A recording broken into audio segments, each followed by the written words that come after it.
Qualquer dúvida, gente, lembrando, eu sou professor, não sou palestrante. Bora lá. Todo mundo tá vendo a apresentação? Ainda não. Ainda não? Eu já estou vendo aqui. Pronto. Eu vou deixar aqui para vocês verem se vocês estão vendo aí uma estátua. Então, sim. Então, Agora sim. beleza. Pronto, perfeito. Deixa eu só vou garantir aqui uma para eu poder ver vocês. Eu tenho só aqui. Pronto, bora lá. Deixa eu apresentar aqui. Bom, a priori eu já quero mostrar para vocês essa imagem aí que eu adoro essa foto, adoro essa foto. É uma foto que eu fiz. Aí a parte boa é a parte triste, né? Essa foto eu fiz Incrível, incrível, incrível. lá no Rio de Janeiro, quando eu fui pra lá, foi um dia incrível. Eu passei o dia fotografando o Museu Nacional de Belas Artes. Museu que não existe mais, né? O museu que foi aquele que pegou fogo pelo maus casos do governo que estamos, né? Deixaram. Hoje, essa obra que vocês estão vendo aí não existe mais. Deve estar. Já foi perdida. E aí o que, que aconteceu? Pouco depois da. Que se perderam todas essas obras lá, né? No Museu de Belas Artes, o próprio museu requisitou com que pessoas que tivessem já ido lá, tivessem visitado alguma vez, que mandassem as fotos para poder ter um retorno, pelo menos, das imagens. E eu, tipo, eu tinha feito, sei lá, umas 60 fotos. Então eu recebi depois uma carta agradecendo, muito obrigado, não sei o que lá, parará. E aí foi muito gratificante, assim, saber que, de alguma forma, eu consegui não, eu não revi as obras, né? Porque, enfim, mas pelo menos as imagens eu revi. Eu soube que essa daí tinha sido perdida. Então é só para contextualizar a foto, é uma foto minha, e também para contextualizar que ela faz parte desse momento, né? Desse momento atual desse governo, a gente deixou com que isso acontecesse. Mas não perguntaram nem quanto era, não. Quanto era? Ah, No para caso, receber? Não, mas isso aí no caso de fotógrafos, deveria de ter pelo menos essa pergunta, né? Ou então, se você pode doar, né, e tal. Não, mas teve tudo isso. Você pode. A gente gostaria que a comunidade doasse alguma coisa, Ah, doasse as imagens, para pelo menos fazer parte do acervo. Imaginário agora, né? Não é nem imagético, mas é imaginário do próprio museu. E aí. Eu nem quis nada de volta, porque, enfim, isso aqui, né? Depois de ter uma situação daquela. Mas, enfim. Aqui é mais ou menos o que a gente vai ver, tá? Que é o plano de aula. Conceito de fotografia, origem da fotografia, breve histórico da arte, o realismo da fotografia, filosofia da fotografia, histórico da manipulação fotográfica e semiótica da linguagem. Isso está dividido em tópicos, né? Hoje, amanhã, depois. Então, não se preocupe que não é tudo hoje, não. Qualquer coisa, abram o áudio ou escrevam no chat. Eu estou vendo aqui o chat, tá? Eu estou aqui também, ó. Vou escrever aqui para vocês. Eu estou aqui também ouvindo o que vocês estão falando. Bora lá. Bom, aquele primeiro curso de fotografia que vocês já devem ter feito na vida, né? Aquele primeiro contato com a fotografia que vocês devem ter feito na vida. Eu acho que a maioria dos professores perguntam isso. E aí é bom pra gente equalizar o que temos aqui para oferecer com o que vocês vão receber com essa primeira pergunta. O que está na cabeça de vocês? Não precisa ser uma resposta hiper rebuscada. Queria que vocês falassem assim, o que vem na cabeça de vocês quando eu pergunto o que é fotografia? Grafia da luz. Grafia da luz. Aí tu foi já, né? Bem, pegou a etimologia da palavra. Grafia, escrita, foto, luz. É a escrita com a luz. Aí eu te pergunto, essa escrita com a luz, que outras definições permanentes que eu posso dá-la, que eu posso deixar a fotografia? Ela é uma escrita com a luz, mas o que, que ela é além disso? O que, que mais, ela é mais do que isso? comunicação. Uma comunicação. Essa palavra é, nossa, excelente, né? Ela é comunicação. E olha só, eu sou professor de espanhol também. Eu dou aula de espanhol à tarde e à noite, isso já faz bastante tempo, eu sou professor de fotografia. E eu sempre gosto de falar isso porque a língua e a fotografia, ela tem muita coisa em comum. Tem a ver com comunicação, tem a ver com tradução, tem a ver com ruído de informação, por exemplo, o que a gente vai ver sobre a pós-verdade, sobre as fotografias manipuladas, sobre o próprio realismo da imagem. Então, é comunicar, é também levantar bandeiras, né? Seja lá quais foram. Vamos dizer, eu vou falar sobre credo, vou falar sobre religião, sexualidade, eu vou falar sobre qualquer cor. A bandeira que eu queira erguer, a fotografia, ela me deixa essa bandeira. Talvez até mesmo mais fácil que a escrita. Porque para você escrever alguma coisa, você precisa, sei lá, de uma rede social, você precisa ter esse alcance num jornal ou numa revista. A fotografia não. À medida que você vai usando a sua palavra, usando essa bandeira, você consegue esse compartilhamento mais rápido. Mas quem mais? É comunicação, massa. É grafia com a luz, massa. Bora mais coisa. Que mais ela é também?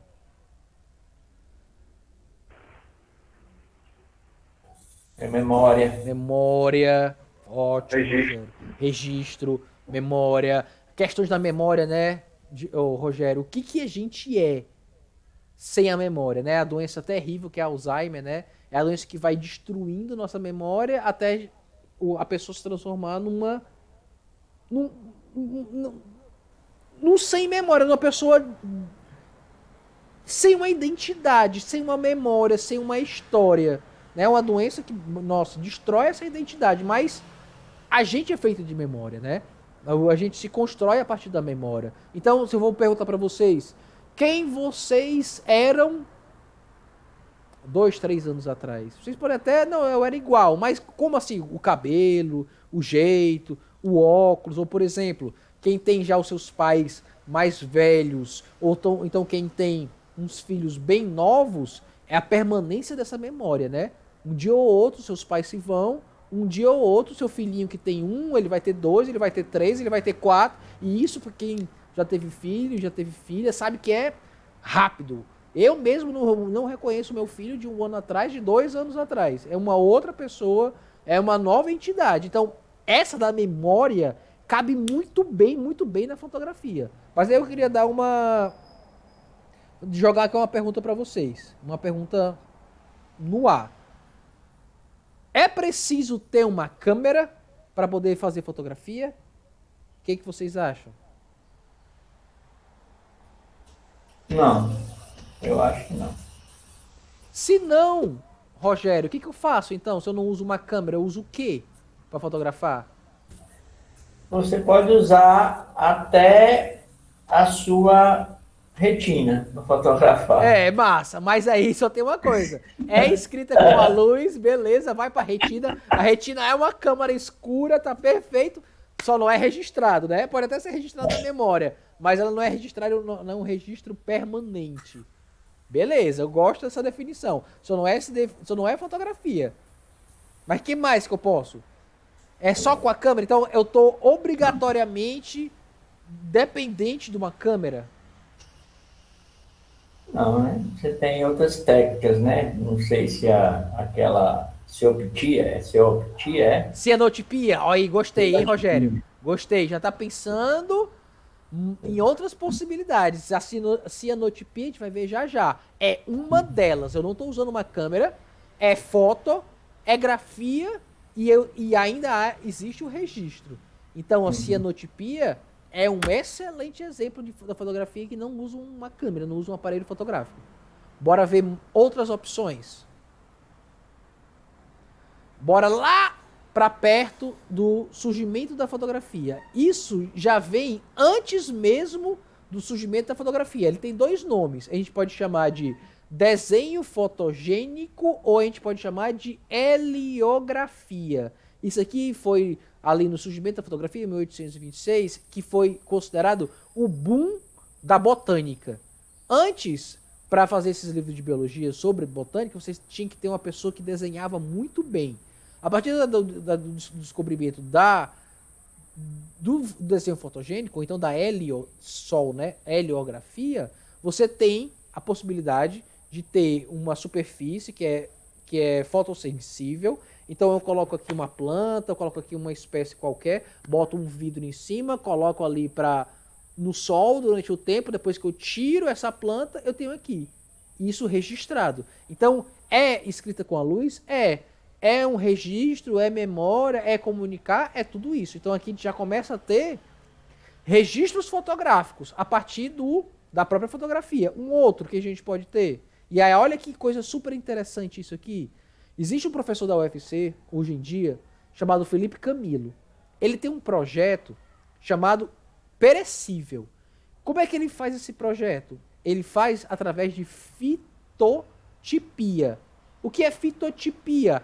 É impressão de imagens em folhas. Sobre o que é esse trabalho dele? É sobre edificações aqui em Fortaleza que foram esquecidas pelo governo, né? Ali a gente tem o edifício Luiz Felipe, né? Luiz Felipe não. O nome dele? Luiz Pedro, não, como é o nome? São Pedro. São Pedro. Obrigado. São Pedro, outros edifícios. Aí você vê assim, por que ele fez isso em folha? Né? Olha até o nome do ensaio. Perecível, assim como o perecível folha é o perecível construção.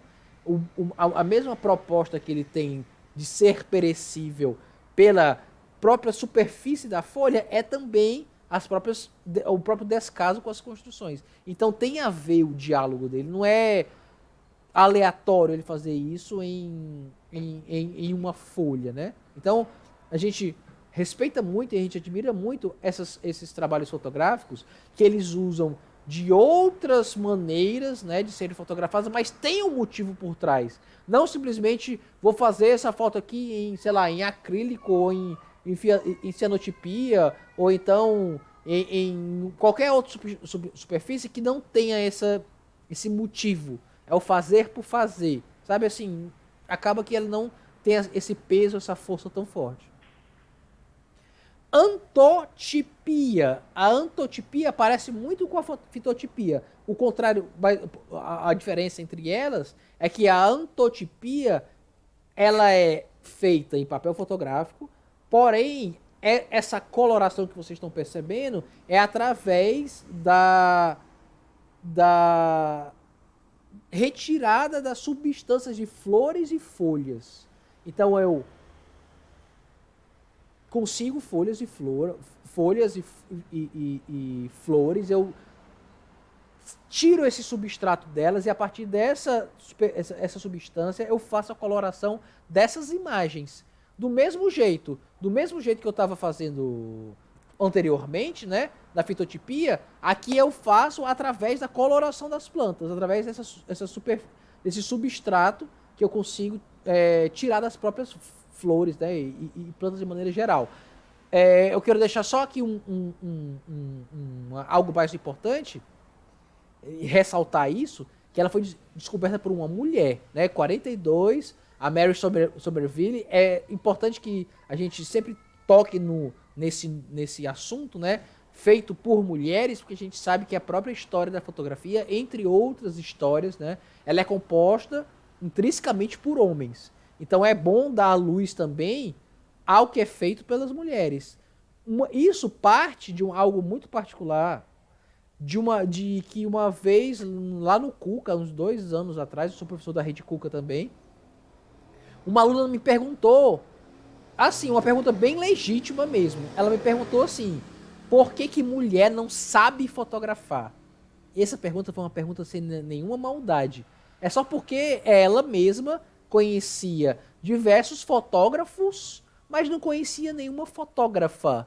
Então eu percebi que a falha era exatamente nossa, dos educadores e professores que não passavam esse conteúdo que a gente chama de um conteúdo eurocêntrico, né? Eurocêntrico, branco e masculino. Então por que não passar também e falar de um conhecimento sulista, né? Sulista, estou falando assim, do hemisfério sul para baixo, que a gente chama de epistemologias, né, teorias do conhecimento do Sul. Além de falar também, não só da Europa e Estados Unidos, falar do Sul, não falar somente de homens brancos, falar de homens negros, não falar somente de homens, mas também de mulheres. E a gente consegue dar luz, de uma maneira geral, né, a quem não recebe. Então, ó, também decolonizar. Boa, Thiago. Excelente, velho. É excelente. É o chamado decolonialismo, né? Aí a gente vai ver N, se vocês quiserem também, aí, Thiago, por ter tocado nesse assunto. Se você quiser também, cara, só me lembrar depois. Meu irmão, Thiago, manda aí esse conteúdo de epistemologias. Eu tenho um conteúdo aqui de epistemologia, de decolonialismo, de coisas ligadas a epistemologias do Sul. Posso mandar pra vocês também do mesmo jeito, tá? Obrigado aí pela participação, cara. Cianotipia, também por uma mulher. 42, né? A cianotipia é exatamente o que o Rogério vinha falando. Ela é muito parecida com a fitotipia, porém ela é utilizada essa coloração que a gente chama de ciano, que é o azul, né? Mas é um azul mais claro, a gente chama de ciano. É o mesmo processo. Um papel fotossensível, emulsificado, às vezes pode ser com chá, às vezes pode ser com outra superfície que dão uma coloração. Eu boto uma planta, eu boto uma folha, eu boto um vidro por cima, eu deixo o dia todo pegando luz. Quando eu tiro essa planta, essa folha, eu consigo essa fixação. Até agora, como vocês têm percebido, eu não estou utilizando câmera nenhuma. Eu não estou utilizando... Eu estou utilizando papel, eu estou utilizando luz e estou utilizando um reagente. É isso que eu estou utilizando. E eu consigo isso no final desse processo, né? Então, olha só, a possibilidade de eu conseguir fotos como essa. Ó, o Rogério, até parece com o Rogério, esse aqui da direita, aí. Rogério, esse de óculos aí. Como é que é feita essa foto, essas duas fotos? Elas são impressas ou reveladas negativadas. Então, onde está aí a pele dessa menina que é branco, na verdade no negativo está preto. Onde é preto tá branco. Então o sol, a luz do sol, ele bloqueia essa sensibilidade do rosto dela e queima onde tá escuro. Então depois que eu tiro, ela tá sensibilizada do negativo pro positivo. E aí eu consigo imagens como essas, né? Aqui é só colocar uma planta em cima, porém aqui eu tenho que ter uma foto no negativo, que é o negativo da foto. É o contrário, né? O que é preto vai estar branco, o que é branco vai estar preto. E eu consigo fazer imagens assim. Aqui eu gosto de falar também, é uma aluna bem antiga que a gente teve, que a proposta era fazer uma fotografia sem câmera e a ideia dela era fazer com scanner. E aí era um autorretrato. E a proposta de fazer um autorretrato chegou nesse resultado. De ela mesma abrir ali um scanner e se autorretratar. É assim que ela se vê, né? É assim com a forma que ela demonstrou se retratar. Claro que ela não vai andar por aí com um scanner tiracolo para fotografar as pessoas. Isso aqui é um experimento, né? É algo que, assim, relacionado a uma própria desconstrução da fotografia. Então é uma possibilidade de a gente pensar N maneiras de você poder fotografar, continuar fotografando, sem uma câmera. Aqui é um conhecimento mais ligado ao orientalismo, aqui é um conhecimento mais ligado a crenças, mais ligado a chakra, mais ligado a aura, mas enfim... É um conhecimento orientalista, né? A kirliangrafia, análise da emissão energética que fornece uma visão holística sobre tendências que causam doenças e distúrbios. Então, como é que isso é feito? Tem até, Thiago, tem uma escola holística de fotografia. É mesmo? É um casal lá do Rio. Eles têm até Instagram. Eu andei seguindo eles um tempo, depois... Mas tem a ver com isso, Rogério?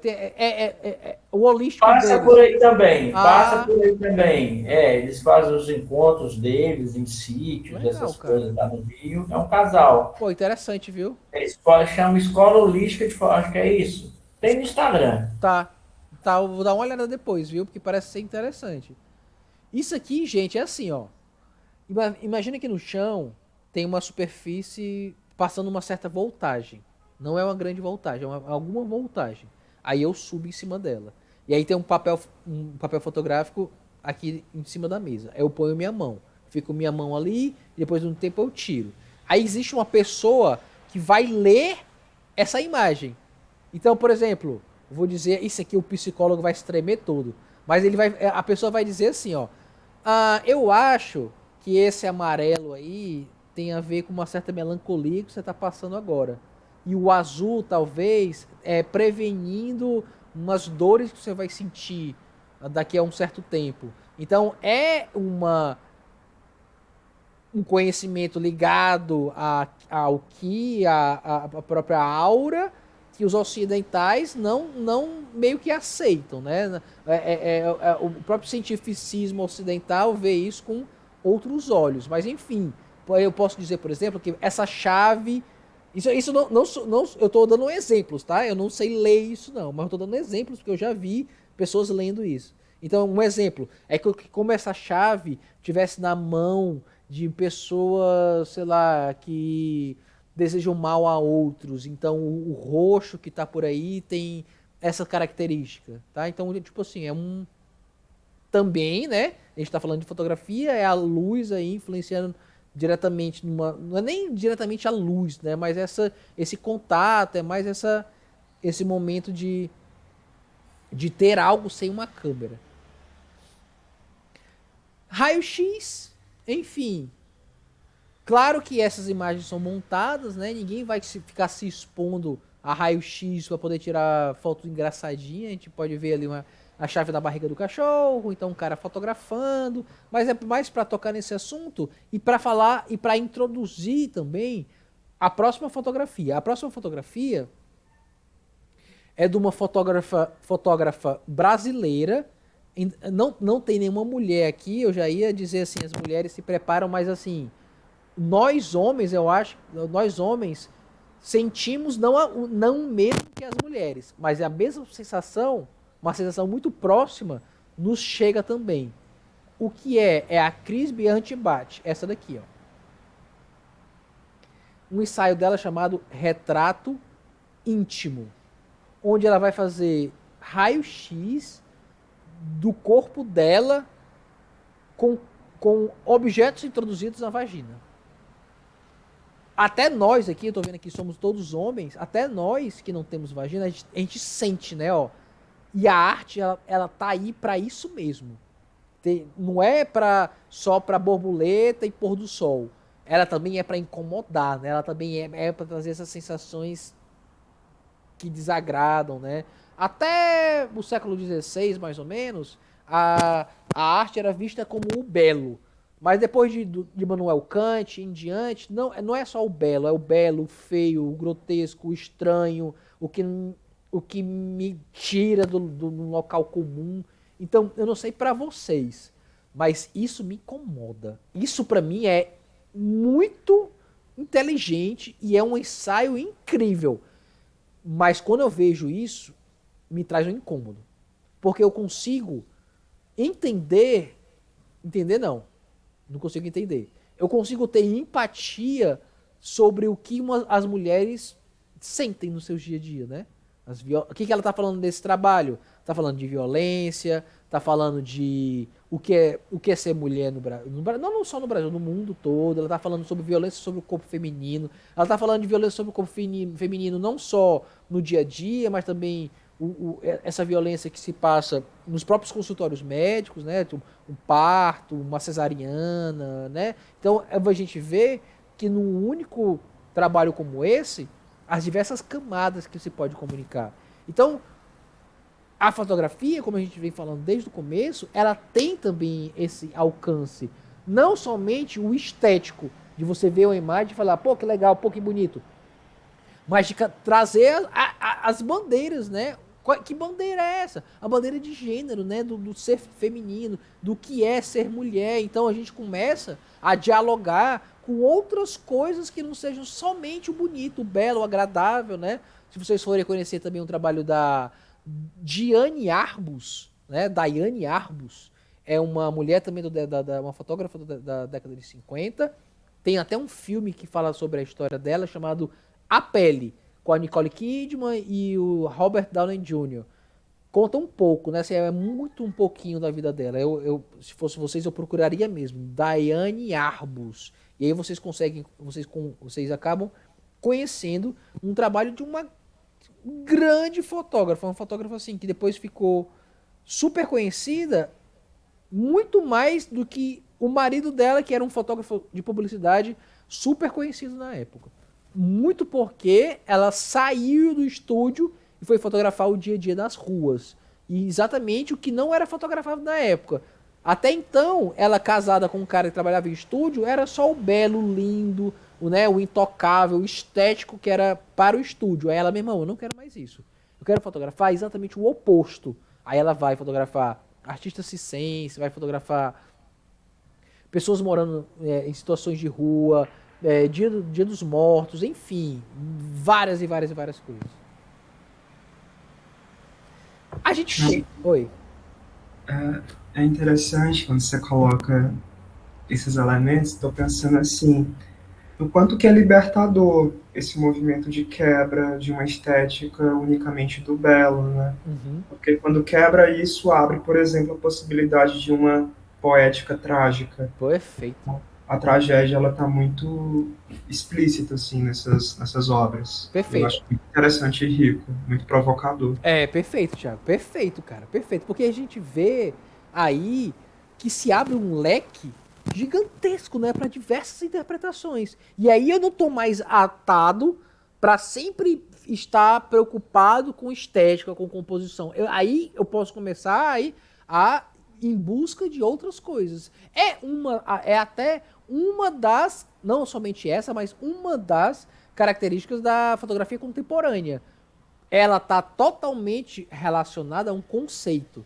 Então vamos dar aqui um exemplo. Eu pego uma foto, eu pego um trabalho desse, do retrato íntimo, e mostro sem explicar nada para uma pessoa, sem explicar nada. A pessoa olha, vai fazer assim, ó, mas talvez ela não entenda o que está por detrás, porque ela precisa de um conceito, ela precisa que eu explique mais ou menos. É um trabalho de uma mulher falando, o nome do ensaio é retrato íntimo, ela está falando da violência feminina, às vezes não fica tão claro. E aí no contemporâneo, o contemporâneo, na fotografia contemporânea, na arte contemporânea de maneira geral, mas na fotografia também, o conceito tem que estar atrelado, porque o conceito muitas das vezes eleva a obra. A gente vai ver um pouco mais da frente, num trabalho da Marília Oliveira, algo muito similar a isso, algo muito similar onde você vê uma imagem, essa imagem é uma imagem simples, que não diz muito, mas que quando você conhece o conceito, a imagem se eleva num nível assim, colossal. Você não acredita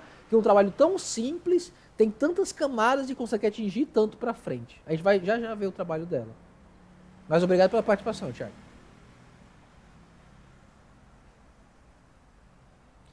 O que é a fotografia não humana?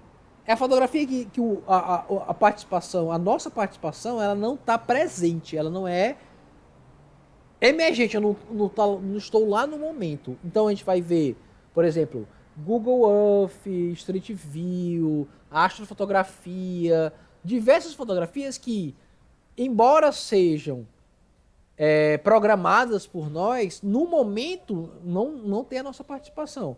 Então a gente pode ver, por exemplo, a primeira, conhecida como a primeira fotografia não humana, feita em 1908, ó. Câmera de miniatura acoplada a um pombo e exemplo de fotos feitas com esse equipamento. Inventado por Julio Neubronner em 1908, é um dos primeiros exemplos de fotografia não humana, né, que a gente pode ver. É o drone da época. É o drone na época sem controle remoto. Pior ainda, né? Porque o controle remoto a gente ainda pode dizer para onde ele vai. Aqui é o seguinte, vai e talvez volte. E aí volta. É sempre um correio, né? Porque tem esse vai voltar, né? Também se não fosse voltar, ele não deixaria essa câmera aí. Volta, e aí o que são as imagens? Totalmente aleatórias. Totalmente aleatórias. Mas enfim, feitas por uma fotografia não humana. Fotossensor. Por exemplo, o QR Code é uma coisa, se você parar para pensar, é uma comunicação entre máquinas. Ninguém consegue decodificar o que está escrito. Se você fotografar, você não sabe o que está escrito, mas se você pedir para o seu celular ler, ele te leva lá para um site tal. Mas o que está acontecendo? A máquina entre si está se comunicando. Não existe a nossa própria participação. E isso é muito Matrix, né? É muito à frente do seu tempo. Como assim eu não estou participando? Até tô. Quando programa o celular, quando programa o QR Code, mas na hora da linguagem, eles se comunicam entre eles, né? Então, só para deixar isso mais claro, né? Ó, o conceito de fotografia não humana busca expandir a ideia antropocêntrica, né? O homem como centro das coisas, de fotografia de modo a abarcar formas de produção de imagem das quais o ser humano está ausente. Mesmo as imagens que são produzidas pelo humano, sejam artistas ou amadores, envolvem um elemento não humano, mecânico. Em outras palavras, elas implicam a execução de algoritmos técnicos e culturais que dão forma tanto aos nossos aparelhos de produção de imagem quanto às nossas práticas de visualização. Existe um outro ser responsável pela captação, uma máquina que enxerga o que o olho humano não consegue. Então, acaba fugindo da gente, né? Uma representação como essa. Ou então, por exemplo, como a astrofotografia. O que é essa astrofotografia? É a NASA codificando aqui, programando que a RISE ou então o Hubble entre em uma órbita, claro que ela não é aleatória, que nos traga imagens que desse momento para trás nunca foi vista. É algo super novo e desconstruído. Em falar nisso, essa imagem aqui, da esquerda superior, o nome dela é a mão de Deus. Então, até um nome, né, que é dado a ela, a mão de Deus, assim, você vê ali a mão, o dedo, como se fosse surgindo.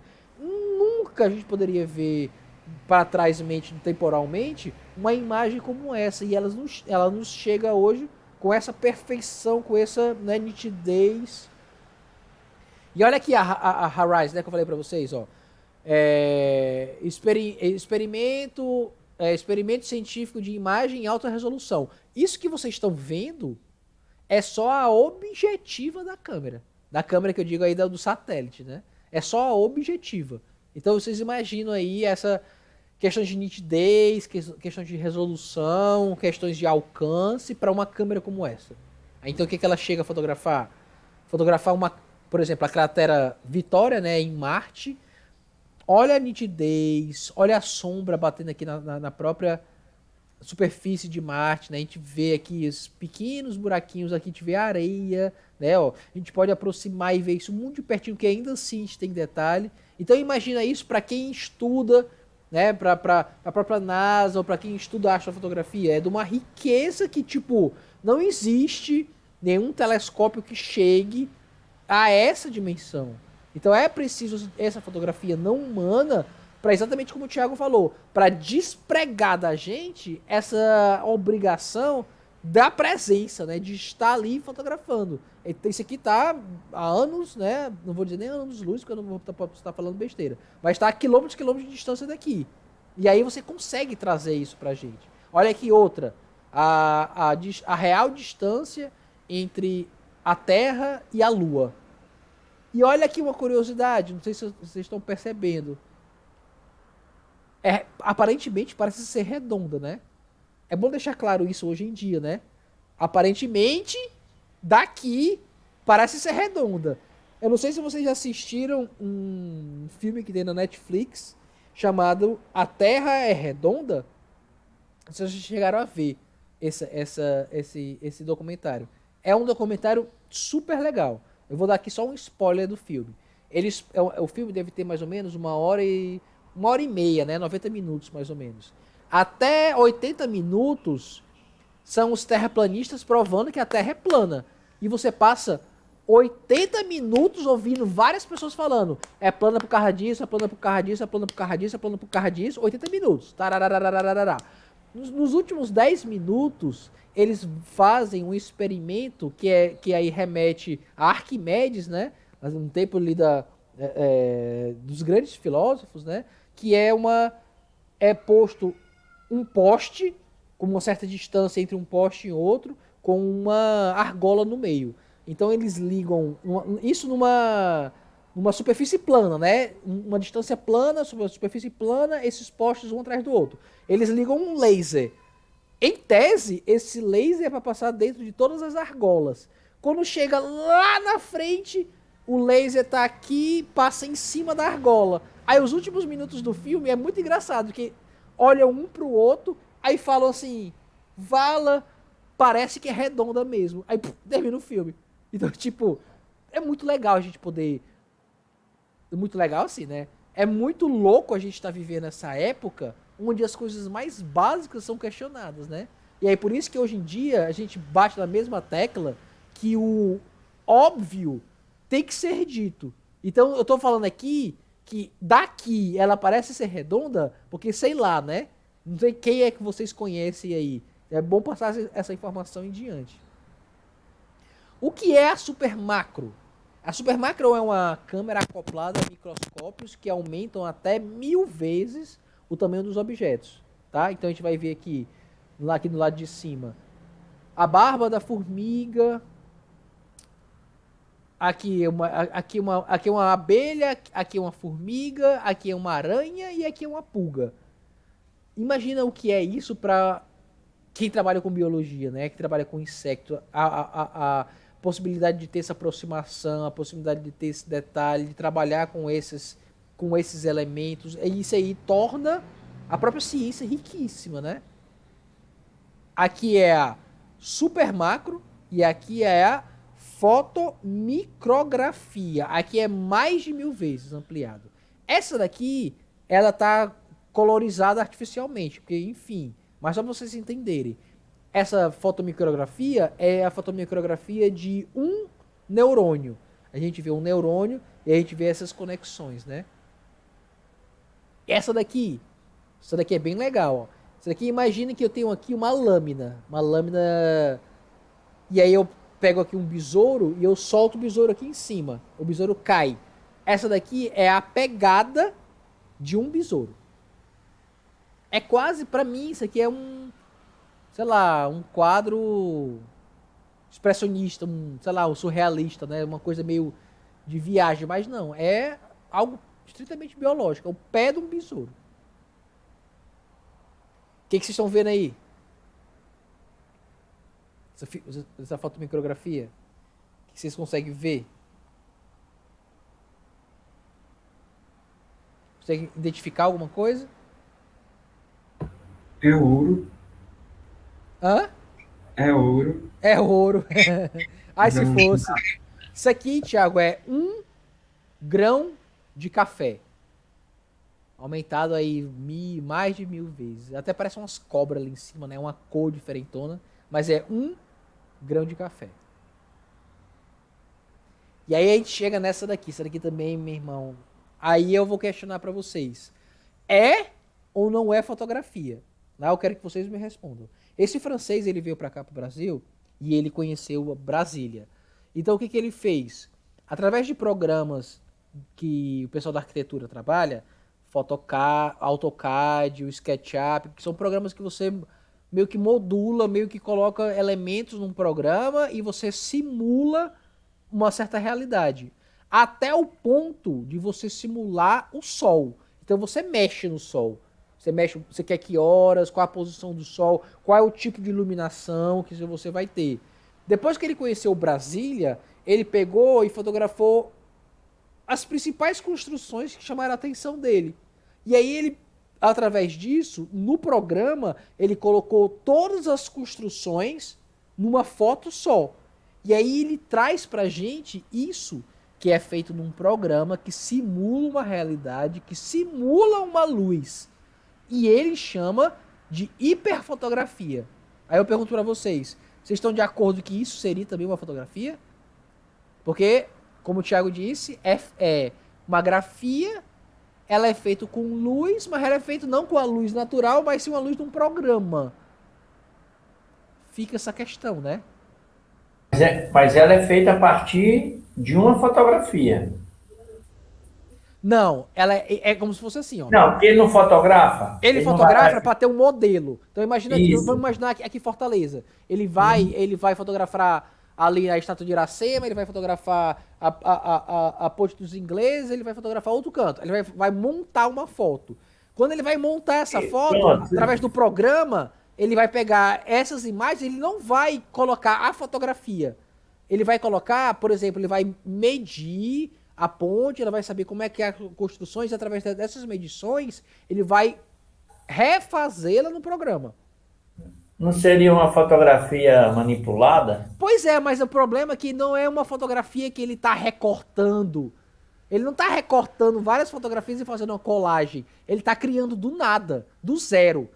É como se ele pegasse, por exemplo, a planta da minha casa, com as medições da minha casa, e no programa ele construísse. No final, ele diz assim, ó, eu quero que a luz que se projete por essa janela seja uma luz de 2 horas. Aí o sol se mexe, e aí projeta uma luz de 2 horas. Mas isso aí chega a ser quase mais ou menos o que a publicidade faz, não? Mas é como se fosse, ele tá pegando uma tela em branco, e ele tá criando através montando. dela. Ele tá modificando tudo aqui, né? Até mesmo essas construções, essas aqui, elas não existem dessa forma. Não. Né? Tem uma certa interpretação aqui. Então você vê algo como isso e se questiona, será que realmente é... Por exemplo, vou dar um outro exemplo. O que é para vocês essas duas fotografias?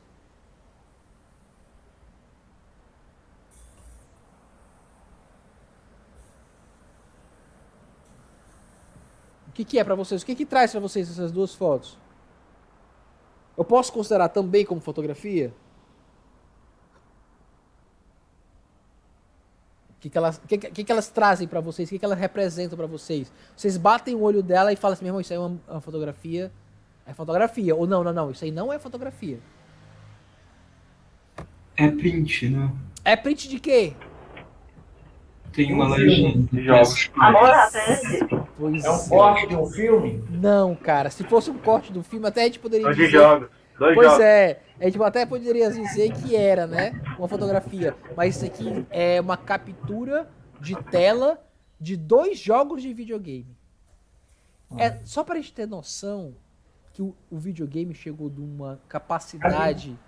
A de baixo me levou ao videogame. As duas são.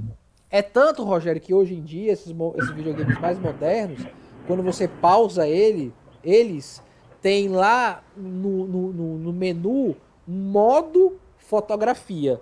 Você escolhe diafragma, obturador, escolhe ISO, escolhe distância focal, escolhe distância do objeto. E aí, olha que engraçado, esse jogo de baixo é um jogo de samurai. Você tem a possibilidade de escolher modo, antes de jogar, modo Akira Kurosawa, que é um diretor de filmes de samurai. Quando você aplica esse modo, Akira Kurosawa, o filme é todo com ruído, com muito contraste, preto e branco, assim como eram os filmes do Akira Kurosawa. Mas quando eu vi a foto, eu lembrei dele mesmo. Exatamente, cara, exatamente. Isso é exatamente a intenção. É você trazer essa proximidade. O de cima, cara, é um dos jogos mais realistas que já foram feitos até hoje em dia. Você tá ali no dia a dia, faroeste, e o cara dá uma pausa e faz essa foto. Aí o que você vê aqui? Você vê luz, você vê sombra aqui no pé do cavalo, ó, uma luz ali atrás. Então, a hiperfotografia, ela é a linha, né? Ó, a linha de discussão entre é fotografia ou não é? Ela tá ali no meio dessa linha. Muitos falam que não é fotografia porque não tô trabalhando com a luz em si, mas outros dizem que é fotografia porque, embora não seja, a luz em si é uma representação fiel ao que é um sol, uma lua, né? Então fica sempre esse questionamento, é ou não é, a partir de que eu posso dizer que é uma fotografia ou não. Por isso que eu joguei aquela primeira pergunta no começo da aula para vocês. E aí eu faço a foto. E aí eu revelo a foto. Normalmente a gente tem a ideia de que uma foto ela já está feita, ela terminou de ser feita depois que você faz e revela, né? Você fez uma foto, Você revelou a foto, pronto, ali já está feito. Sendo que existe também um novo conceito que é chamado fotografia expandida. Deixa eu ver só o que o Thiago tá falando. Manuel, ei Manuel, teu microfone tá aberto, velho. Tá fazendo barulho aqui. Beleza, cara, agradeço. O que é a fotografia expandida? É a fotografia que ela é feita, depois de revelada, o fotógrafo ainda interfere na foto revelada, arranhando, riscando, cortando, fazendo colagem, revelando em outra superfície, em papel, em tela, costurando. Tudo isso é fotografia expandida. Esse trabalho aqui é o trabalho do Michel Macu. Ele é sueco. Como é que ele faz essas fotos? Ele faz todas essas fotos é ele mesmo. Então ele pega aqui, ele fica nessa posição do jeito que ele tá. Aí ele faz a foto. Aí ele revela a foto. Aí depois de revelada, ele vem com um estilete e corta. Quando ele corta, ele traz, ele realiza uma obra única.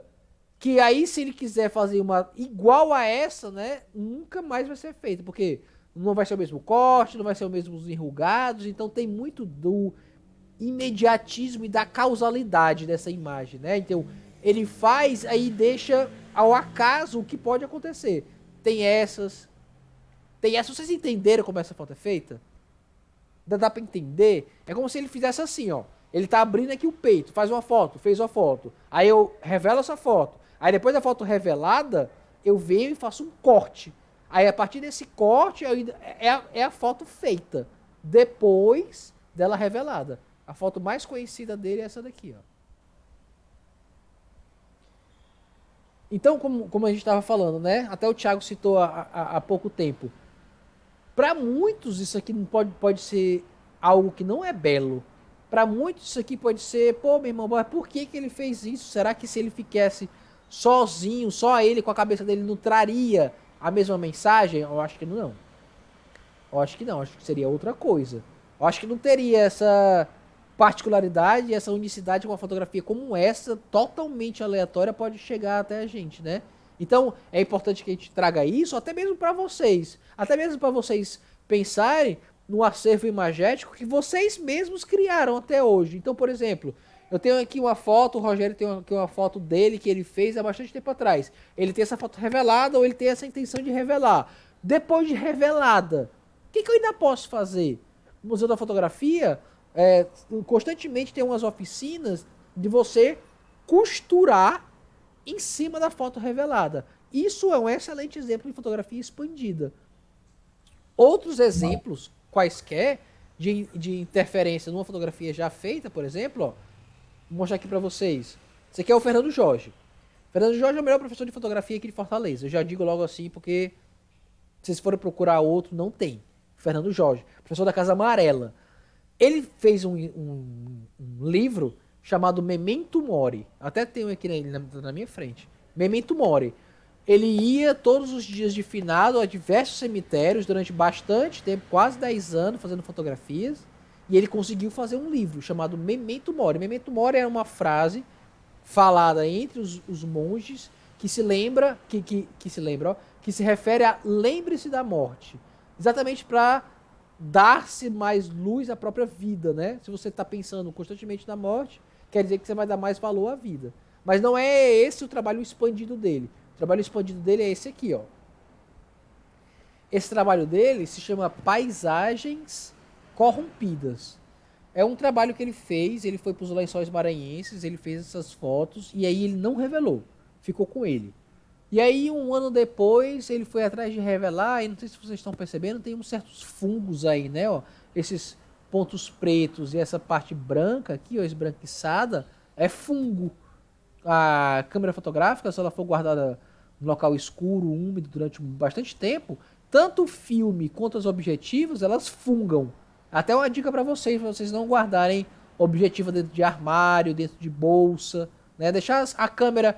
Se você estiver utilizando a câmera, ela nunca vai mofar. Mas se você tiver vários objetivos, 3, 4, é bom que pelo menos uma vez ao mês você dê um banho de sol nelas, né? Um banho de sol cedinho, não precisa ser muito tarde, de 8 às 9, uma horinha, tira a tampa, bota uma flanela embaixo, deixa ela pegando o sol. Porque aí você evita que venha fungo, que venha... E é assim, basta ter um que com pouco tempo ele se prolifera. E aí, para limpar, você vai ter que levar numa pessoa, a pessoa vai abrir a tua objetiva, e aí vai limpar, e talvez volte. Então é melhor ter cuidado. Não estou dizendo que isso vai acontecer. Eu tenho objetivos que já estão, sei lá, perto de 10 anos, e aí elas não fungam porque ou estou constantemente cuidando, ou eu estou constantemente utilizando. O que aconteceu? Quando ele revelou, ele viu isso. Ele poderia jogar fora.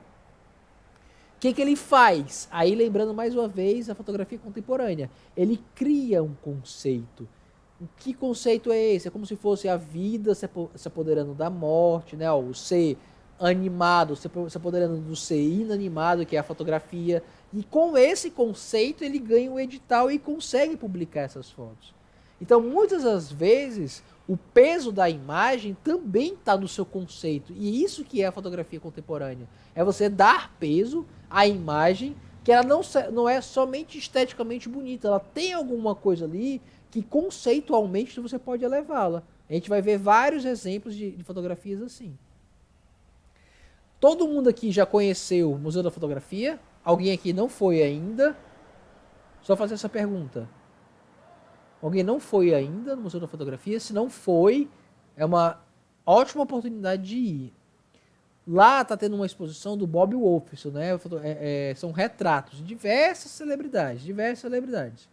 Mas ele conta que o ateliê dele, num certo tempo, teve uma chuva torrencial e alagou o ateliê dele. E ele perdeu diversas fotos. Mais uma vez, como o Fernando Jorge, ele poderia pegar todas essas fotos e aí, lixo, né? Não tem mais nada que fazer. O que ele faz? Ele cria um conceito em cima das imagens e dá um nome depois da tempestade. Então são essas fotos, mais uma vez, onde aleatoriamente a água e todos esses processos modificaram a imagem final. Então você vai ter fotos que, em sua essência, tem algo técnico, pensado, de iluminação, de composição e tudo mais, porém que sofreram algo de fotografia expandida, sofreram uma certa interferência dessa intempérie qualquer, e aí se transformaram nessa imagem que não é mais moderna, ela já vai bem mais contemporânea, porque ela traz essa certa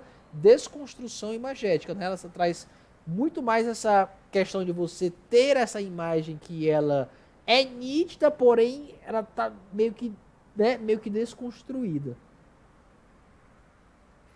Outra fotografia que a gente pode considerar como fotografia expandida. Fotografia do francês chamado Gilbert Garcin. Como é que é feita essa fotografia? Na maioria das vezes é ele e a mulher dele. Como é que ele faz? Ele faz a fotografia dele e da mulher dele normal, depois ele revela, depois ele recorta e ele faz tipo uma colagem, ou ele coloca essa fotografia recortada em ambientações que ele mesmo escolhe. Por exemplo, aqui é uma caixa de areia. No final ele colocou um papel com os pássaros ali, simulando como se fosse o céu. Aí ele pega as fotinhas pequenininhas e bota aqui em cima. Aí ele vem com uma câmera e clica. Entenderam esse processo? Ele faz uma foto, ele revela, ele se recorta, ele pega ele mesmo recortado e ele bota em outros locais. Ele desterritorializa, né, se a gente pode utilizar essa palavra. Ele tira da fotografia para colocar em outro local. Então ele cria algo que, assim, eu nunca tinha visto uma criação como essa. De você, depois da foto feita, ainda interferir nela e colocar numa outra, uma outra fotografia, né? Aí você vai ver ele, a esposa dele, a gente vê até aqui, por exemplo, ó, o reflexo, a sombra no chão da luz que veio de cá, é só um pedacinho mesmo, né, ó, do papel que ele recortou. Aqui é a foto mais conhecida dele, né, a foto que o deixou bem conhecido. E aí pergunto para vocês, e fotografia de celular? É fotografia? que vocês acham? Para mim só que é feita com um outro aparelho, que não é a câmera. A gente pode até dizer, né, Rogério, que no celular tem uma câmera. É uma câmera, mas né, é uma outra forma de fotografia. Você sempre tem as pessoas assim, mas qual que é melhor? A fotografia com a câmera ou com o celular? Eu sempre falo isso, ó, cada um é uma coisa. Exatamente. Vai ter um momento que elas vão se alinhar ali, mas vai ter um momento que elas mais se separam do que se alinham, né? Perfeito. Ótimo, Rogério. Perfeito, cara. Perfeito. É isso mesmo. É isso mesmo. Eu posso ter o meu conhecimento em câmeras profissionais e aí eu usufruir totalmente desse conhecimento. Eu posso ter esse conhecimento de fotografia de celular e também usar esse conhecimento dialogando com o conhecimento que eu tenho da fotografia profissional. Então imagina a situação, exatamente como o Rogério tá falando. Imagina aqui duas situações. Primeira situação, eu vou trabalhar com isso. Eu vou fazer um trabalho ou de casamento, ou um evento, ou de modelo, ou sei lá, algum trabalho mais profissionalizante. E eu chego assim, ó. Oi, tudo bem? Quem é o fotógrafo? Sou eu. Cadê a tua câmera? Tá aqui, ó. O próprio cliente vai ficar meio de... Peraí, mas eu te contratei e tu vai fazer a foto com o celular? Claro que o cliente não tem a noção, né? Ele tá aí achando que o celular não é potente o suficiente como uma câmera, porque a câmera tem a presença dela e tudo mais. Dá para fazer trabalho não desse nível, casamento e tudo mais, mas dá para fazer um evento, dá para fazer alguma coisa tendo luz, você consegue. Mas vamos pensar É o que eu falo também. Tem coisas que você vai conseguir fazer com o celular. Exatamente. E tem coisas que você vai conseguir fazer com a câmera. Perfeito. Tipo assim, como é que você vai fazer uma corrida de Fórmula 1 com o celular? Com o celular. Né? Um jogo de futebol com o celular. Você pode até fazer com a outra pegada. Exatamente. Perfeito. Se for dentro do padrão clássico, né? Tipo assim, o Fortaleza te contrata para fotografar os jogos dele no Campeonato Cearense. Você pode usar os dois equipamentos. Pode usar os dois equipamentos. Perfeito. Né?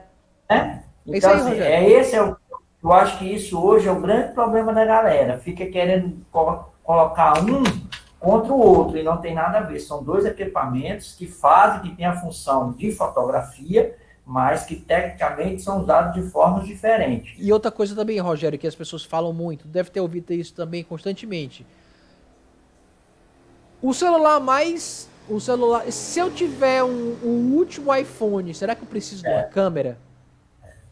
Aí a minha resposta sempre que eu digo é o seguinte, ó, por trás de todo equipamento fotográfico, seja ele uma pinhole ou o que for, tem que ter um fotógrafo. Olha, velho, perfeito. Tem que ter um fotógrafo. O que adianta uma Mac 3 na tua mão ou um iPhone na tua mão se você nunca fotografou na vida? Aí dê pra gente, né, Rogério, uma pinhole e espere o resultado. É completamente diferente. Né? O que eu sempre... né, a gente às vezes encontra amigo que quer comprar uma câmera. Que câmera eu compro e tal. Eu falei, cara, e a gente precisa de aprender. A gente mesmo que vive da fotografia, a gente também às vezes se pega nisso. Deixa eu ver qual é a última câmera, né? Hoje mesmo eu estava pensando, se eu tivesse um fundozinho desse dinheiro aí do banco aí que desse para mim, né, comprar uma câmera. Mas assim, a gente precisa de entender que isso aí eu aprendi mesmo, foi com os cursos, que o melhor equipamento seu é o que você tem. Perfeito. Esse é o seu melhor equipamento. Isso é muito importante. E eu consegui me aguentar depois que eu aprendi isso. E uma coisa importante que você falou aí, falando da coisa de mercado, essa coisa do cliente. O cliente não tem obrigação de saber o que é fotografia. Perfeito. Nenhuma.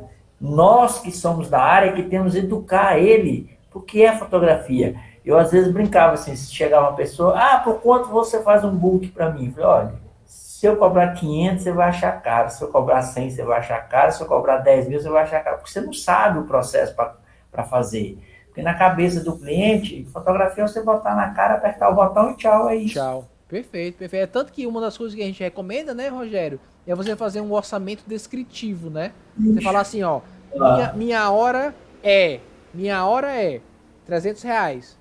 Por quê? Aí você bota assim, R$100 do desgaste do equipamento, R$100 dos custos que eu já fiz, R$100 de não sei o quê, mais transporte, mais estadia, mais não sei o quê, valor final tal. Porque se eu chego e falo assim, ó, 500, aí o cara vai falar assim, eu vou fazer sei lá, com o Thiago que cobra 50.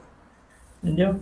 E aí também as pessoas não sabem essa coisa desse curso. As pessoas também não sabem, assim, a galera perdendo um curso desse por 50 conto. Ah, boa, cara. Esse aí E foi bom, muita, hein? e muita gente não está aqui, eu vou fazer um curso de 50 reais. Não, ele quer o curso de 2.000 reais. Exato. Entendeu? Tem isso também, não É, tem? exato. Talvez, né, Roger, se esse curso fosse mais caro, teria mais gente, será, hein? Entendeu? Mas, não, com certeza. Ó, cara, com certeza. Ó, dos meus alunos, eu indiquei para todos. Tem algum aqui? Não tem. Mas sexta-feira, se eu entrar no Instagram, tá todo mundo batendo foto e no bar, e às vezes me mandando 1h da manhã, e aí, professor, essa foto? Eu nem respondo, cara. Não, cara, porque o que é fotografia? Fotografia é a prática. As pessoas não entendem que tem esse estudo por detrás, né? Então a gente tá aqui, ó. Não, só dizendo, a gente vai estar aqui durante 3 dias discutindo um monte de coisa que é o resultado de, sei lá, 10 anos de estudo para as pessoas preferirem, sei lá, fazer, sei lá, fotografar abelha, né? Assim, não tô menosprezando a abelha. Também não tô dizendo alguma coisa que eu ia falar, Não, que diminua, né? só para terminar, eu até digo uma coisa que eles não vão fotografar, eles vão tirar uma foto. Às vezes eu falo assim, ó, galera, uma foto, qualquer pessoa tira, você dá a máquina, ela aperta o botão, pronto, é uma foto. Agora, uma fotografia, aí ela já não faz, porque ela tem que estudar. Que não faz? Não faz. Agora, uma foto, ele aperta ali, sai uma foto, sai um registro. Cara, então, é uma coisa que eu sempre falo. Eu vim da filosofia, eu sou professor de espanhol, eu sou professor de fotografia. Sabe que eu passei a minha vida ouvindo? Ah, filosofia é muito fácil, meu irmão. É só eu mexer a cara e ficar. Ah, e o que é a vida, o que é o homem, o que é a natureza. Ah, espanhol é muito fácil. É só tomar umas tequilas que eu fico. Olha, que tal, está bem? Ah, fotografia é muito fácil. Me dá uma câmera que eu clico. Então parece que eu passei minha vida toda sendo subestimado, sabe assim? Filosofia é muito fácil, espanhol é muito fácil, fotografia é muito fácil. E aí é a minha luta constante. Por exemplo, aqui, mostrando o que é filosofia, na sala de aula, mostrando o que é fotografia, passando tardes e tardes falando com os alunos, mostrando o que é espanhol, essa é a eterna luta. E eu te digo uma coisa, eu comecei a estudar fotografia de 5, 6 anos para cá. E esse campo da filosofia da fotografia, depois que eu comecei, rapaz, isso cresce a gente, de uma forma, eu estou falando agora do campo da formação profissional. Perfeito, cara, perfeito. Né? Então, quando eu vejo a palavra filosofia da fotografia, eu faço de tudo para fazer, porque você cresce. Você mesmo pegando as suas fotos do passado e vendo agora, é outra coisa. É outra coisa. É outra coisa. Você é outra pessoa, você tem um outro olhar sobre a mesma imagem, né? Você desenvolveu o seu olhar, você não tem... é como se você fizesse as fotos e, assim, durante um ano você consome tanto, fica tão imersivo naquele processo, é como se você vai pelos cursos, né? Melhorando. O que eu acho mais importante, o que eu acho assim, super importante, é que você... tem mais de você, depois que você passa a estudar a filosofia da fotografia, tem mais de você na sua foto. Sim, perfeito, boa, velho. Tem mais de você. Então, hoje eu consigo me ver... Se você pegar minha fotografia de 5 anos para trás, eu não consigo ver, mas hoje eu consigo me ver na minha fotografia, eu mesmo. Mas isso tem a ver também, né, Rogério, com a sua maturidade, né? Não é qualquer pessoa que vai criar uma identidade que eu vou conseguir ver essa pessoa nessa imagem. Isso tem a ver muito com a sua maturidade da fotografia. Não é qualquer pessoa que vai imprimir a sua identidade, tá começando agora, mas é importante que você fale isso. E aí, nesse momento, é importante que a gente pense sempre que a fotografia de celular, ela não pode ser menosprezada. Vou dar aqui um exemplo do que a gente está passando hoje em dia. Hoje em dia. Está acontecendo uma guerra. O que está chegando pra gente de imagem, na sua grande maioria, são imagens feitas de celular. Por quê? Porque no momento que algo tá acontecendo, todo mundo hoje em dia tem um celular para registrar aquilo ali. Ao contrário disso, o que aconteceu? Começou a guerra começou a guerra, Ucrânia e Rússia. Aí o André Leon, fotógrafo brasileiro de guerra, posta e fala assim, posta um passaporte, né? Rumo à Ucrânia. Até que ele chegue lá, até que ele se instale, até que ele... Isso, milhares de fotos de celular e vídeos já foram feitos. Então, hoje em dia, o próprio fotojornalismo passa por isso. Né? Se você for ver, né, o Jornal Povo e o Diário do Nordeste, os dois nossos jornais que tem aqui, os fotojornalistas estão tudo... Tem um cara da Magna, não sei se deve saber o nome aí, que acho que é um chileno ou um peruano, largou as máquinas, ele é fotógrafo da máquina, tá trabalhando com 5 celulares. Tem 5 celulares com ele, viaja com aquilo, leva uma câmera, mas ele tá usando o celular. Perfeito. Tem uma coisa no celular também, que é super importante a gente ressaltar aqui, que é a questão do imediatismo da imagem. Por exemplo, você tá aqui na rua, aí você tá andando, acabou de sair do seu trabalho, tá lá na Praça do Ferreira e tá aqui andando. De repente, depois de um certo tempo, a gente tem isso, né, que a gente tá um tempo fotografando. De repente, você vê uma cena, uma fotografia. Essa fotografia, ela já tá feita na tua cabeça. Ela já tá feita. Então você tem questões de segundos para tomar uma decisão. Eu vou ou não vou fotografar? Aí você pega a mão no bolso. Aí vem a seguinte questão. Será que eu vou mesmo fotografar? Pô, vou tirar o celular no bolso, aí você olha pro lado. Será que aqui é seguro? Mas será que eu tiro mesmo? Porque, sei lá, as pessoas... Eu vou ficar com vergonha de eu fotografando alguém no meio da rua. Ah, vou tirar não. Aí quando a gente fala, vou tirar não, a gente entra no que a gente chama da maldição da fotografia não tirada. Essa expressão não é minha, tá? Essa expressão é do Maurício Lisovski, que é um escritor da fotografia, um pesquisador da fotografia. O que é isso?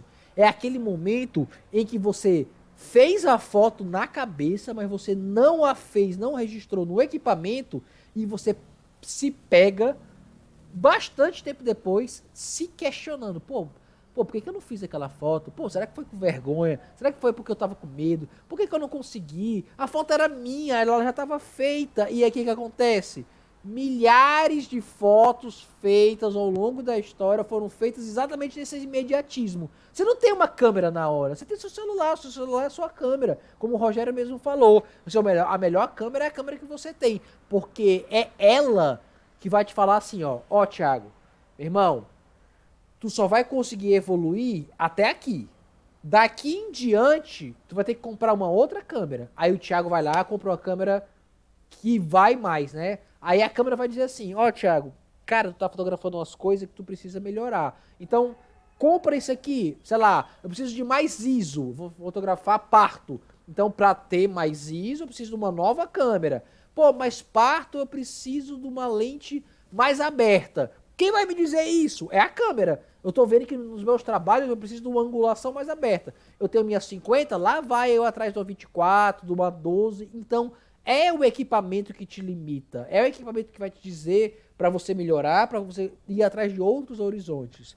E aí, para quem menospreza a fotografia de celular, queria apresentar para vocês primeiro algumas premiações anuais. Primeiro é essa daqui, chamada Mobigrafia. Ela é feita todos os anos, essa daqui é de 2015. Já tá aberto, viu? Já tá aberto, né, esse ano. Massa, já tá aberto. Massa. Obrigado, Rogério. É verdade mesmo. Esse ano já tá aberto. Essas fotos todas feitas de celular. Aí você me fala assim, mas tem edição? Tem edição. Toda foto tem que ter edição. Mas eu tô falando aqui de como ela foi feita. Ela foi feita por um celular. Se você edita depois, faz o que faz, cor, contraste, saturação, não tá entrando no que... Até uma dupla exposição, não tá entrando no que a gente tá conversando aqui, não tá entrando nesse viés que a gente tá falando aqui. Mas são fotos feitas com celular, né? Então a gente vai ver, por exemplo, ó, eu tenho um iPhone, o iPhone Photography Awards 2021. Fotografias feitas No dia a dia, eu tenho um celular no bolso. Eu olho pra cena, a cena tá acontecendo. Ah, mas eu não tenho uma câmera profissional, eu não posso fotografar. Tem uma frase do Juan Fontecoberta, né, que já vai falar dele, que ele fala assim, ó, é melhor uma foto ruim feita do que uma foto excelente, mas não feita. Então você fica nessa preocupação constante de, ah, será que vai ficar bom? Pô, mas é um celular, vou fazer não. Você perde esse momento na fotografia não feita. Ao contrário disso, você tem a possibilidade de, em mãos, ter uma construção sua, do banal e do cotidiano da sua própria realidade, né? Ó, são fotos aparentemente simples, porém tem todo esse imediatismo, tem toda essa coragem, tem toda essa questão que no momento foi feito, né? Foi feita essa tomada de liberdade, essa tomada de decisão. E de repente, Thiago, tipo assim, eu tenho aqui em casa guardado um Nokiazinho. Eu sou a fim de recarregar e fazer um trabalho com ele. Perfeito. Ele é um celular aquém do que é, né? Mas eu posso dar o conceito. Perfeito. Isso que eu vou fazer. Então, eu nunca dei para ninguém. Todo meu celular velho eu dou para alguém. Eu não vendo nem nada, não. Alguém vai, tô sem celular. Tem um celular lá em casa. Não é que tá quebrado. Por exemplo, eu troquei agora de celular. O outro tá aqui. Então, mas eu tenho esse que eu morro de vontade. Cara, ele é 6 megapixels só, mas ele dá umas imagenzinhas massa. Ele tá aqui guardadinho que vai ter essa hora. É o que você falou. Eu tô construindo esse conceito para mim uma hora pegar ele. Agora é com você, meu amigo. Perfeito, cara. É isso mesmo, é isso. Porque no final das contas, né, Rogério, a gente vai perceber que o aparelho é o que pouco importa. É o que a gente vai ver já já. A propaganda. Então é o meio, né? É o meio, é quem fotografa, é como fotografa. Então a gente vai ver aqui, nessas aulas, fotografias feitas de caixa de fósforo, fotografias feitas rebatidas da parede, fotografias feitas de N formas, porém feito por profissionais que sabem e têm uma proposta do que estão fazendo. E aí o trabalho ele fica rico, o trabalho ele tem potência. Um trabalho como esse aqui, por exemplo, só para vocês terem noção, isso aqui é lá no Museu da Fotografia.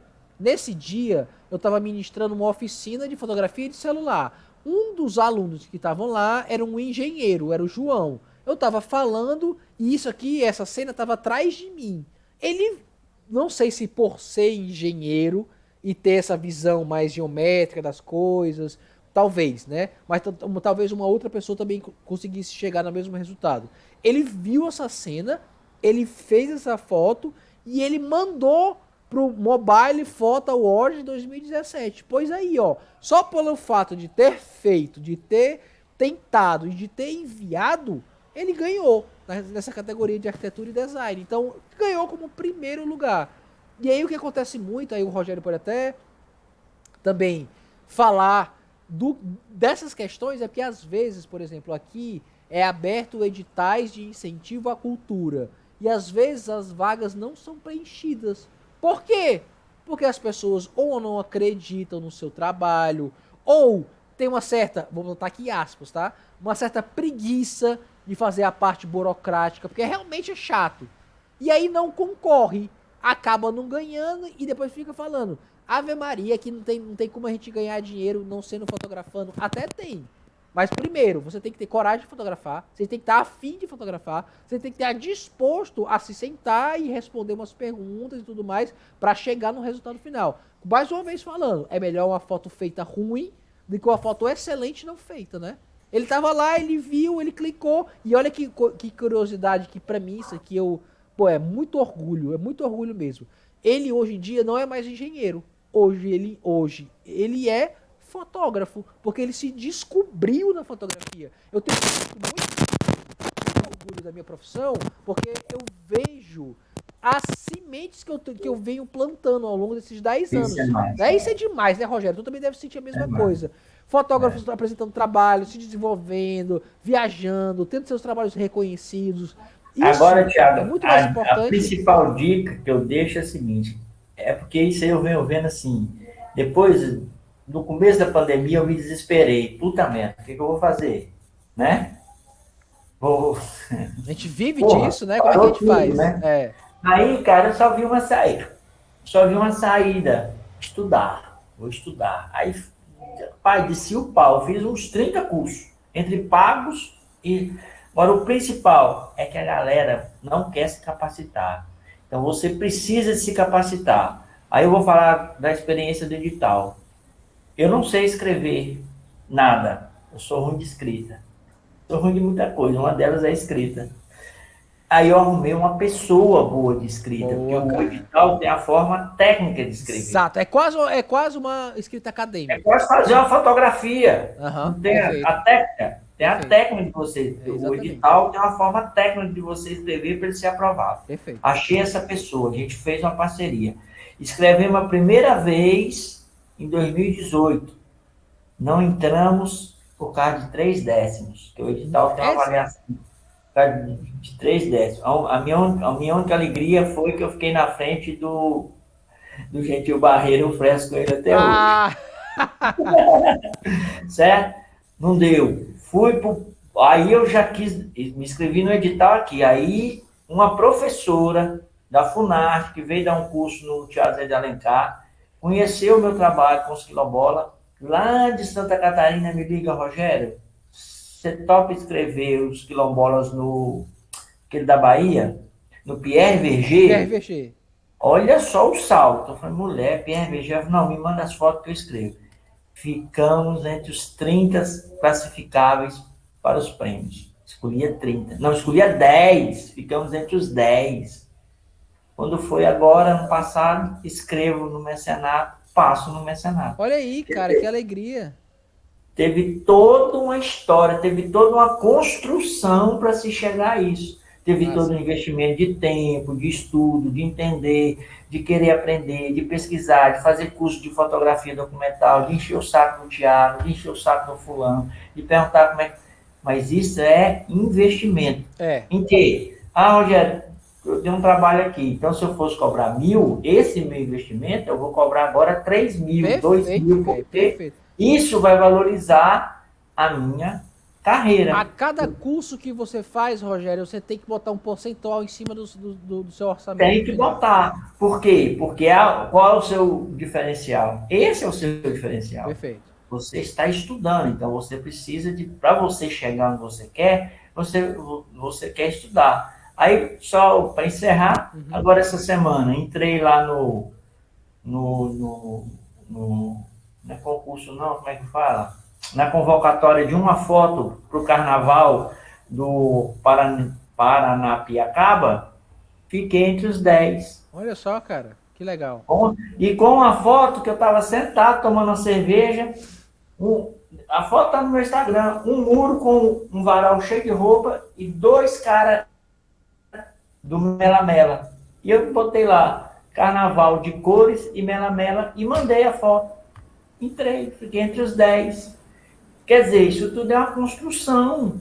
Isso tem a ver com você acreditar em você, acreditar no edital, e você mandar essa foto. Então, assim, se eu acordo 4 horas da manhã, como eu acordo todos os dias para me ver, por exemplo, você falou do Bob Wolff, tem uma entrevista dele agora no Provoca, eu vi hoje de manhã, onde ele conta a história aí dessa inundação. Legal, que massa. Tá no massa. Provoca. O Leon tá no Provoca. Então, você vê que vale a pena. É um processo, porque a carreira é um processo de construção, né? Obrigado, cara. Aqui mais uma vez, é só pra gente Obrigado a vocês. Concluir aqui por hoje, ó. A gente vê aqui também celular, ó. Fotografia feita de celular. Capa da Time, né? Uma das principais revistas americanas, feito também com um celular. Não tem aquela menina do Rio Grande do Sul que foi escolhida pela Time? Perfeito. Lembra? Conta a história aí dela. Putz, como é que era o nome dela? Eu não lembro, nunca lembro o nome dela. Não, até te falei, na última vez que a gente conversou, eu te falei o nome dela, contei a história, né? Foi. Mas enfim, eu vou já lembrar o nome dela. É uma fotojornalista do Sul, que ela foi contratada para fazer uma das capas da Time com a Hillary Clinton. Não, para fazer 10 capas. 10 capas, uma delas. Ela fez 10, que inclusive a Dilma estava inclusa, só não entrou porque sofreu o impeachment. Foi. E a Time estava procurando novos fotógrafos, começou a procurar pelo Instagram e achou ela. de um ensaio que ela tinha feito com celular. Olha só. Então eu vou. Esse negócio de ficar na cabeça o nome e não encontrar, eu vou atrás já já. Ó, a Billboard, que é uma revista inglesa, capa também celular. Aqui apresento para vocês a Iana Soares, né, professora e agora está como coordenadora do Porto Iracema das Artes, né? Ela já foi editora-chefa do jornal O Povo.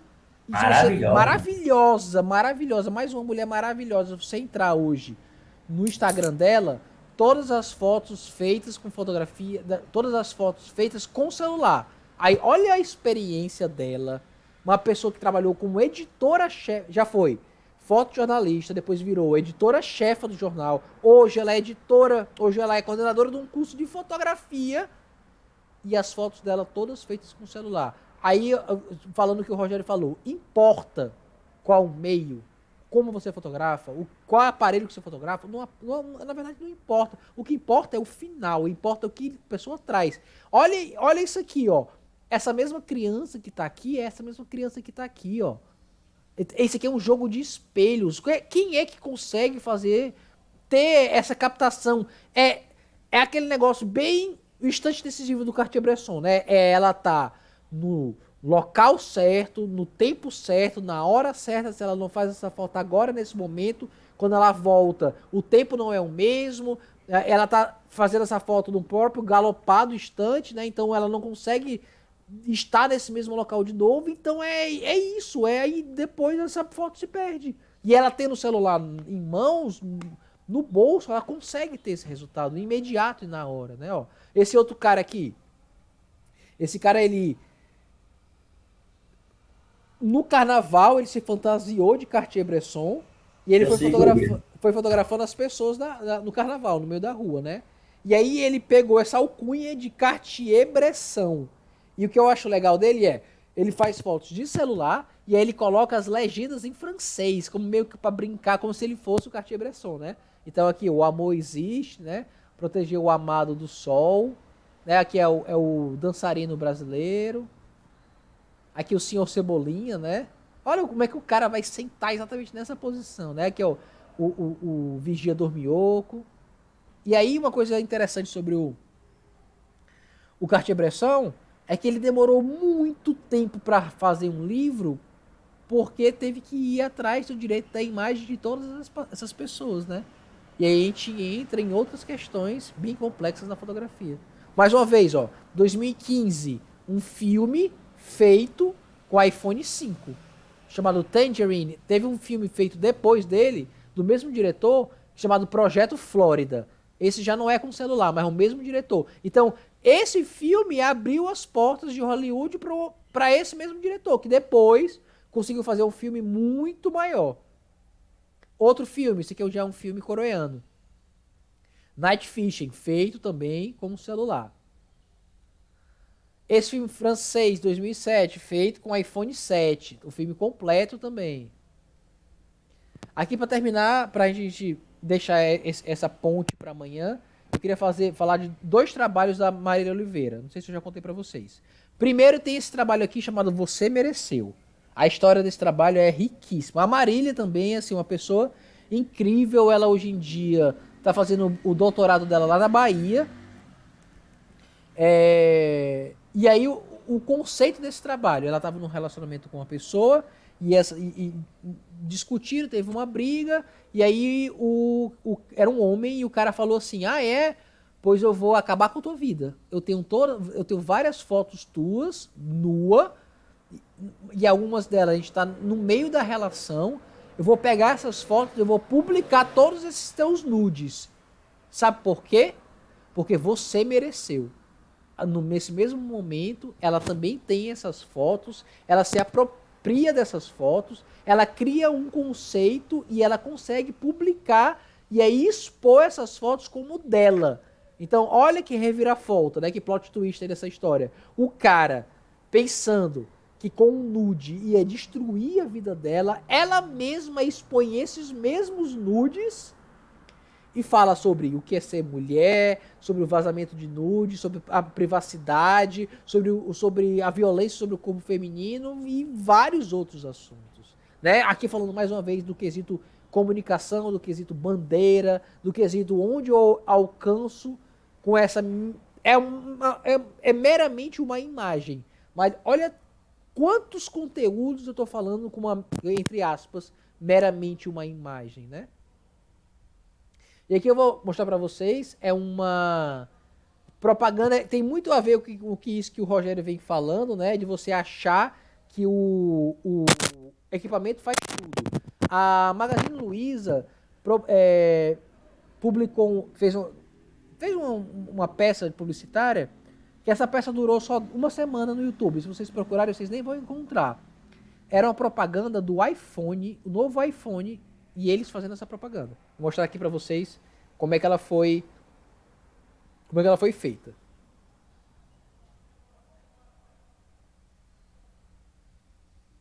A tecnologia existe para fazer sua vida mais feliz. E o Magazine Luiza quer trazer para você o que ela tem de melhor com o iPhone 7. Não acredito, o fotógrafo deu cano. Relaxa.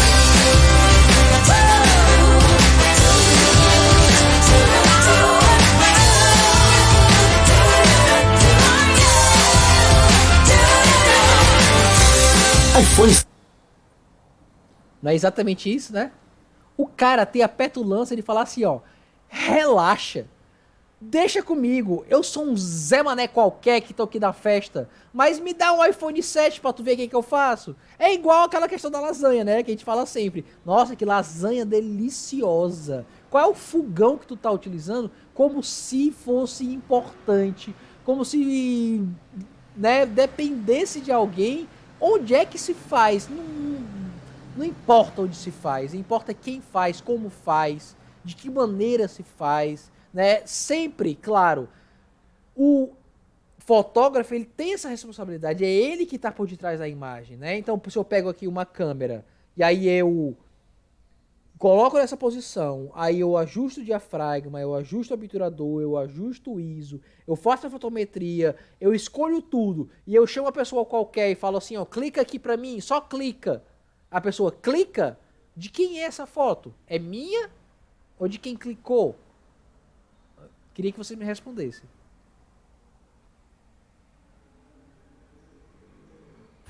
Ele já é para mim o coautor, né? Esse é o coautor, que tem importância, né? Porque se ele clicar com força, pode balançar, pode tremer, né? Então assim, quem foi que fez tudo? Tudo! Escolheu o ângulo, escolheu o mecanismo a ser tirado, fez a fotometria, fez tudo e chamou só alguém para fazer o botão. Essa foto é minha. Essa pessoa ela pode ter, no máximo ali, clicado, mas se eu fiz tudo e a pessoa chegou lá e clicou, é a mesma problemática que a gente vai ver amanhã, numa polêmica que surgiu numa selfie do macaco. Não sei se vocês lembram dessa selfie do macaco. O cara tava fotografando a natureza e veio um macaco e fez uma selfie. E passou muito tempo indo e vindo um diálogo para dizer de quem era a foto. Era do macaco ou era do fotógrafo? E aí amanhã eu dou o resultado para vocês. Para dizer de quem foi mesmo essa foto, tá? Deixa eu só parar aqui a gravação.